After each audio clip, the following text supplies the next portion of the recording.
సంగీతాన్ని నేర్పిస్తూ వారు సమాజ సేవలో తరిస్తున్నారు. మరి మన సనాతన ధర్మమైనటువంటి కూచిపూడి భరతనాట్యం నృత్యాలను భావి తరాలకు అందించాలన్న ఒక మంచి సంకల్పంతో విద్యార్థులకు నేర్పాలనే సంకల్పంతో ఉచితంగా నేర్పిస్తూ ముందుకు సాగుతున్నారు.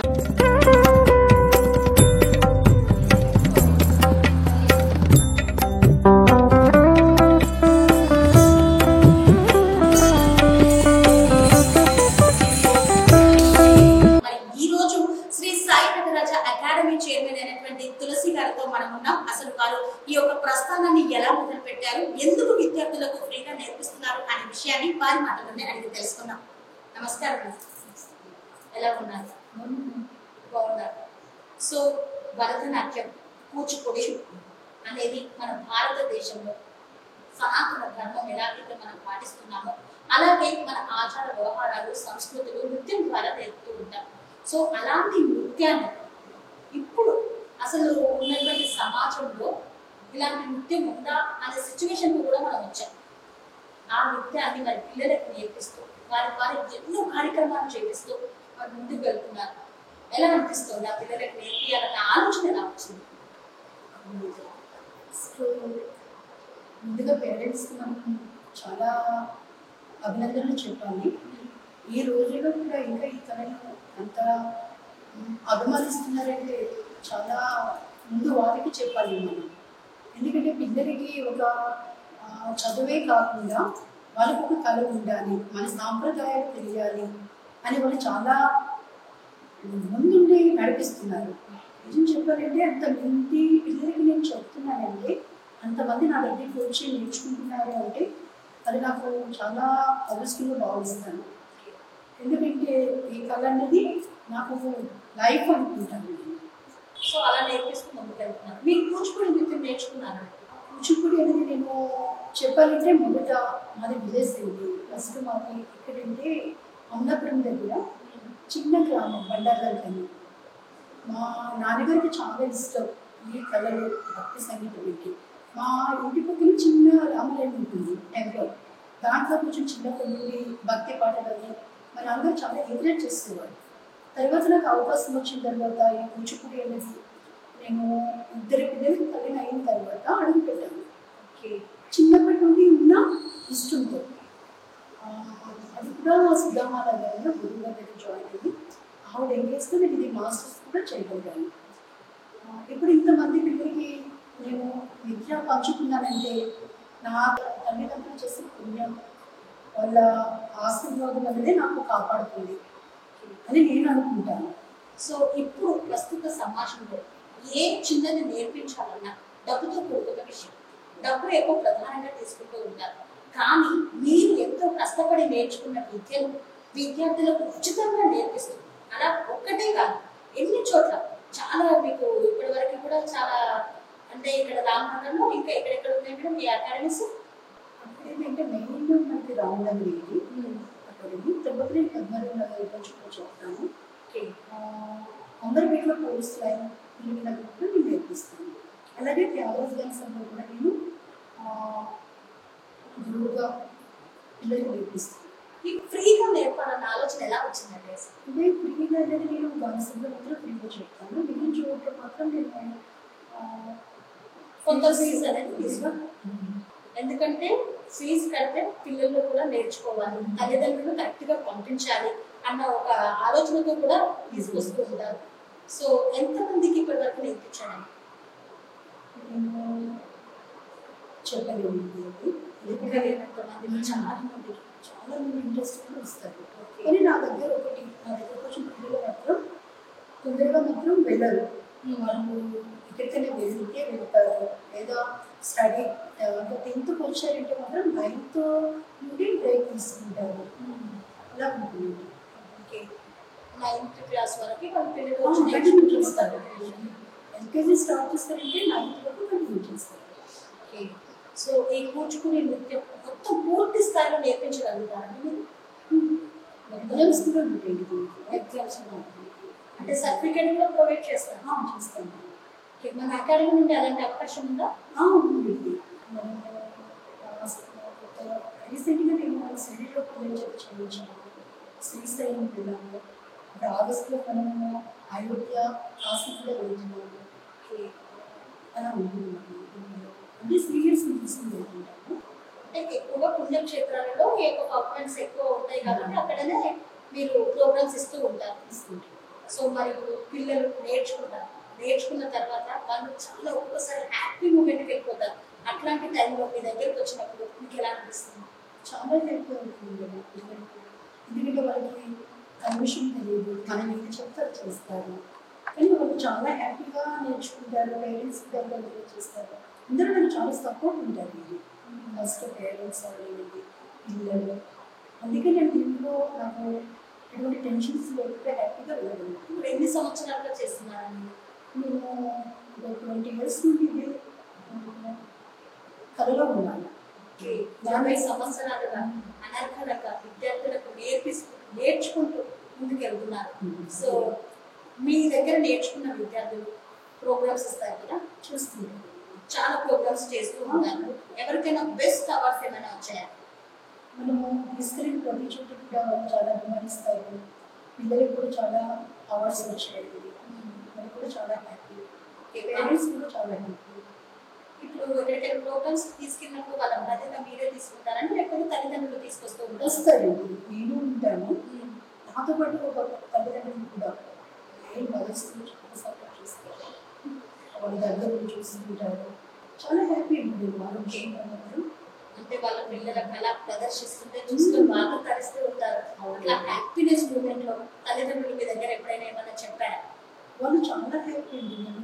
ఇలా మనకి ఇక్కడికి వెళ్ళాలి, టెంపుల్ ప్రోగ్రామ్ ఇవ్వండి, చాలా హ్యాపీగా వస్తారు వాళ్ళు. ఎందుకంటే ఇప్పుడు నేను వాళ్ళకి నేర్పించగలుగుతాను, కానీ అక్కడ తీసుకెళ్ళి చేయించాలంటే వెంటనే పేరెంట్స్ సపోర్ట్ కూడా మెయిన్. అది మాత్రం చాలా ఇస్తారు నాకు. అంటే వాళ్ళ యొక్క తల్లిదండ్రుల ప్రోత్సాహం ఉంది కాబట్టి మీరు నేర్పిస్తూ ముందుకు వెళ్తున్నారు. ముందుకు వెళ్ళగలుగుతున్నాను. సో ఇక్కడ మీరు ఈ బ్రాంచ్ ఓపెన్ చేసి ఎన్ని రోజులు అవుతుంది? ఫస్ట్ నుండి ఫస్ట్ నుండి అంటే మేము మొదటి రామోహన్ తీసుకున్నాము. 15 years నుండి రామోహన్లో క్లాసెస్ తీసుకున్నాము. దాదాపు చాలా వేల మందికి నేర్పించేస్తుంటారు. ఒక బెస్ట్ స్టూడెంట్స్ అని ఎంతమంది ఉన్నారండి? పిల్లలు బెస్ట్ అండి, అందరూ బెస్ట్. అంటే ఈ కళను మీ తర్వాత కొనసాగించే వాళ్ళు ఎవరైనా ఉన్నారా మీ విద్యార్థులలో? అందరూ చాలా మంది వస్తున్నారంటే ఆయన అనుగ్రహం అనేది రాలేదు. ఇప్పుడు నేను కూడా ఉన్నానంటే అంతే, నటురాజు అనుగ్రహం లేదు, నేను చేయలేదు. అలాగే తల్లిదండ్రి పిల్లలు కూడా మనం కాపాడుకోవడానికి ఇంతవరకు రాలేదు. మరి నాట్యకులుగా ఎంతో మంది నృత్యాన్ని నేర్పిస్తూ ఉన్నారు. సో మీ లైఫ్ మీకు సాటిస్ఫాక్షన్ ఇచ్చిందండి? చాలా హ్యాపీ ఉంటుంది. ఎందుకంటే దగ్గర దొరకదు. ఇది నాకు దొరికిందంటే మాత్రం నా తల్లిదండ్రులు. ఎప్పుడైనా ఏమైనా వివక్షను ఎదుర్కొన్నారా? ఎవరైనా ఏమైనా అన్నారా? ఎందుకు మీకు డ్యాన్స్, ఎందుకు అవసరమా, అక్కడికి వెళ్ళడం ఏంటి, ఇదంతా మీకు ఎందుకు, సైలెంట్గా ఇంట్లో ఉండొచ్చు కదా, ఇలాంటివి వస్తూ ఉంటాయి కదా మాటలు. అలాంటి వివక్షలు ఏమైనా ఎప్పుడైనా ఎదుర్కొన్నారా? అటువంటిది ఏం లేదు. ఎందుకంటే నేను ఏది చేసి కరెక్ట్గా నా పిల్లలు కూడా నమ్ముతారు, నా తల్లిదండ్రులు నమ్ముతారు.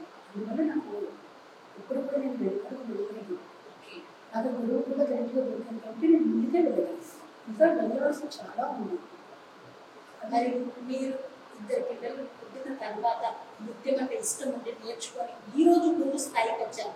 మరి మీకు నేర్పించినటువంటి గురువుని కలిసినప్పుడు తను ఎప్పుడైనా మీకు అభినందించారా, కలిసారా? చాలా ఉంది.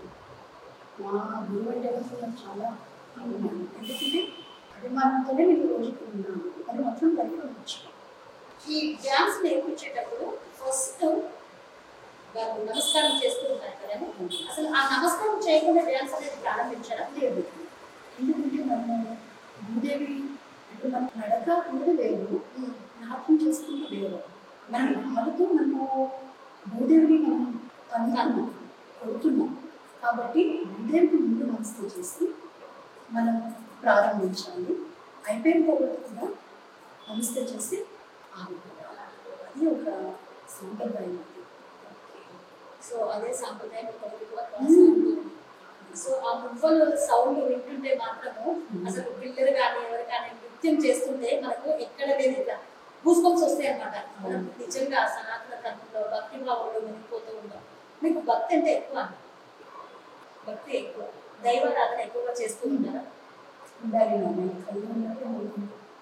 ఎందుకంటే ఆయన వెనకాల నడుస్తాం. ఈ కళ్ళు విన్నామంటే ఆయన అనుగ్రహం, ఆయన వెనకాల వెళ్ళి వెళ్ళదు. ఆయన వెనకాల లేని, ఆయన అనుగ్రహం లేదు వెళ్ళలేమన్నారు కదా. ఎప్పుడైనా మీ లైఫ్ లో ఒక అద్భుతం లాంటిది ఏదైనా చోటు చేసుకున్నాం? నేను ఈ కళలోకి రావడమే ఒక అద్భుతంగా చెప్తున్నాను. ఇది అద్భుతంతో ఇంకా ముందుకు సాగుతూ ఉన్నారు. సో ప్రస్తుతం అకాడమీ రామగుడిలో ఇంకెవరైనా కొత్త వాళ్ళు రావాలి అని అంటే ఛాన్స్ ఉందా మీ దగ్గర? వస్తుంటారు ఉంటారు. అంటే ఇప్పటి వరకు నేర్పిస్తున్నారు. ఇంకా దూరం నుండి వచ్చే వాళ్ళు కానీ, మీ దగ్గర నేర్చుకోవాలనుకున్న వాళ్ళు కానీ ఇక్కడికి వస్తే మిమ్మల్ని సంప్రదించవచ్చు అని అనుకుంటున్నాను. నేర్పిస్తారు. ఛాన్స్ క్లాసెస్ కూడా తీసుకుంటున్నాను. ఆన్లైన్ కూడా, ఆన్లైన్ క్లాసెస్ కూడా చూస్తున్నారు. సంగీతం కూడా నేర్పిస్తున్నారు కదండి. సంగీతం ఎలా నేర్చుకున్నాను? సంగీతం అవుతుందో చిన్నప్పటి నుండి నాకు ఎంకరేజ్ అనేది కావాలి. పక్కన రామాలయం ఉండేది, వెళ్ళి పాడడం అలా చాలా ఇష్టపడేదాన్ని. నేను భక్తి పాటలు ఎక్కువ, అలా నేను ఇప్పటికీ కంటిన్యూ చేసుకుంటాను. సంగీతం డాన్స్ ఇప్పటికి కూడా కంటిన్యూ చేస్తూ ఉన్నారు. సో నేను అవుతూ ఒకటే అనుకుంటాను, దేనికైనా రిటైర్మెంట్ ఉంటుంది, ఏజ్ లిమిట్ ఉంటుంది, కానీ ఈ ఆర్ట్ అనేది లిమిట్ ఉండదు. ఇప్పటికీ నాకు 60+, 70+ వాళ్ళు కాల్ చేస్తారు, ఉంటారు. అమ్మ అలా అనుకోదు, రండి నేను నేర్పిస్తాను మీకు. ఎందుకంటే వీళ్ళకి ఎలా ఉంటుందంటే పెద్దవాళ్ళకి చిన్నప్పుడు నేర్చుకుందాం అనుకున్నారు, వాళ్ళు వాళ్ళకి పిల్లల్ని తీసుకొచ్చి నేర్పిస్తారు. ఇంకా కోరిక తీరుతారంటే వాళ్ళు కూడా అడుగులు వేద్దాము అని అడుగుతారు. అటువంటి వరకు కూడా నేను ఎంకరేజ్ చేసి చాలా మందికి నేర్పించాను.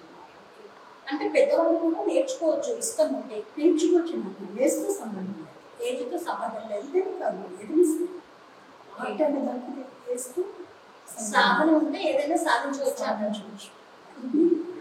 సో అంటే చిన్నతనంలోనే వెళ్ళాలి, కొన్ని ముద్రలు ఉంటాయి, కొన్ని తాళాలు ఉంటాయి, అవి అప్పుడే వస్తాయి, పెద్దగా అయిన తర్వాత రావు, ఇలాంటివన్నీ ఉంటాయి కదా. అటువంటిది ఎవరైనా ఏ ఏజ్లో అయినా నేర్చుకోవచ్చు అన్నారు. సో మన దగ్గర నేర్చుకునేటువంటి పిల్లలందరికీ సర్టిఫికేట్స్ కూడా ప్రొవైడ్ చేస్తున్నారు. దీంట్లో ఏమైనా జాబ్స్ లాంటివి ఏమైనా ఉంటాయా, లేకపోతే ఇది ఓన్లీ ఇష్టమేనా? జాబ్స్ కూడా ఉంటాయి. జాబ్స్ స్కూల్స్, కాలేజెస్, గవర్నమెంట్లో కూడా జాబ్స్ ఉంటాయి. గవర్నమెంట్ జాబ్స్ కూడా ఉంటాయి. ఇప్పుడు డిప్లొమా చేస్తున్నాము, పిహెచ్డీ చేస్తున్నాము, ఇవన్నీ కూడా చాలా వాల్యుబుల్ ఉంటాయి. కానీ చాలా హార్డ్ వర్క్ చేయాలి, చాలా హార్డ్ వర్క్ అన్నమాట. అంటే నాకు 2 పిల్లలు, మగ పిల్లలు కాబట్టి, 2 పెద్దవాళ్ళు అయిపోయారు, వాళ్ళు వర్కింగ్ వెళ్ళారు కాబట్టి నా లైఫ్ నేను వెళ్ళగలుగుతున్నాను. ఎందుకంటే నా కొడుకులు సపోర్ట్ లేని నేను వెళ్ళలేదు. అది మాత్రం వాళ్ళు మంచి సపోర్ట్ చేస్తున్నారు. వాళ్ళు సపోర్ట్ చేస్తున్నారు కాబట్టి ఎంతో మంది లైఫ్ లో మీరు సంగీతంతో, నృత్యంతో వెలుగులను నింపుతున్నారు. సో సమాజంలో ఎంతో మందికి అంటే ఇప్పుడు ప్రస్తుతం కొన్ని పద్ధతులు మనకు మనం నేర్చుకోవాల్సినటువంటి ఆవశ్యకత, మన ఆచారాలను గుర్తుంచుకోవాల్సినటువంటి బాధ్యత మనపై వచ్చి పడింది. ఎందుకంటే సెల్ ఫోన్స్, టీవీలు ఎక్కువగా ప్రపంచంలో వాటికి అడిక్ట్ అయిపోతున్నారు. నృత్యాలు, పాటలు అనేది మర్చిపోతున్నారు. ఈ తరుణంలో పాట, ఆట అనేది నేర్పించడం కూడా చాలా గొప్ప విషయం. అందులోకి వీటిలో మన సాంప్రదాయం అనేది నిండుగా ఉంటుంది. అసలు ఇక్కడికి వచ్చిన పిల్లలు పద్ధతి కూడా చాలా ట్రెడిషనల్గా వెళ్తారు. అది కూడా నేను అబ్జర్వ్ చేసుకుంటాను. ట్రెడిషనల్గా వెళ్తారు, ఎక్కువ ఆడపిల్లలు ఇంట్రెస్ట్ పెడతారు, మగపిల్లలు కూడా వస్తుంటారు. నేను అదే చెప్తాను, మగపిల్లలు కూడా బాగుంటుంది. కూచిపూడి చాలా భక్తితో కూడుకున్న కళ. ఈ ఫీల్డ్లో కానీ ఇది నేర్చుకున్న వాళ్ళు కానీ, పద్ధతి కానీ, వాళ్ళ మాటలు కానీ చాలా ఒక పద్ధతిలో వెళ్తారు. అంటే ఒక క్రమ పద్ధతిలో వాళ్ళ లైఫ్ అలా వెళ్ళిపోతుంది. సో మంచి అచీవ్మెంట్ కూడా వెళ్ళేటువంటి, ఎందుకంటే కళ చేస్తున్నప్పుడు ఏకాగ్రత కూడా అవసరం కదా. చాలా ఏకాగ్రత ఉంటేనే ఆ యొక్క కళ అద్భుతంగా చాలా ఉంటాయి. అదే చెప్తున్నాను కదా, నేను చెప్పినట్టు చాలా హార్డ్ వర్క్ ఉంటుంది, చాలా హార్డ్ వర్క్ ఉంటుంది. అంటే నేర్చుకోవాలని అనుకోవడం వేరు, నేర్చుకోవడం వేరు. అది నేర్చుకోవడం వేరు, దానికి తగ్గ గురువు దొరకడం వేరు. ఏమంటారు? ఎందుకంటే దానికి మా గురువు అని నేను ఇంకా హ్యాపీగా చెప్తున్నాను. ఎంత మంచి గురువు దొరికితే అంత మంచి నృత్య కళాకారులు రాణిస్తూ ఉంటారు, నేర్చుకుంటారు. సో మరి ఈ రోజు మన ముఖాముఖి కార్యక్రమంలో ఎంతో మంది విద్యార్థులకు మీరు నృత్యాన్ని సంగీతాన్ని నేర్పిస్తూ ముందుకెళ్తున్నారు. సో మరి ఇంకా నేర్చుకోవాలి, ఇంట్లో ఉండే అయ్యో మేము నేర్చుకోలేకపోయామే అని బాధపడుతున్నటువంటి వారికి మీరు ఏం చెప్పదచ్చారు? నేను ఈ కళ గురించి గుర్తు చెప్తాను. ఇది మన సాంప్రదాయమైన కళ. ఇది నేర్చుకోవాలనుకుంటే మాత్రం ఏజ్తో సంబంధం లేదు. 60, 70 అయినా పర్వాలేదు, నేర్చుకోవచ్చు, తప్పు లేదు. ఇష్టం ఉంటే రావచ్చు, ఇష్టం ఉండాలి, భక్తి కూడా ఉండాలి. అది శ్రద్ధ సాధన ఉంటే ఏదైనా నేర్చుకోవచ్చు, సాధించవచ్చు అంటారు.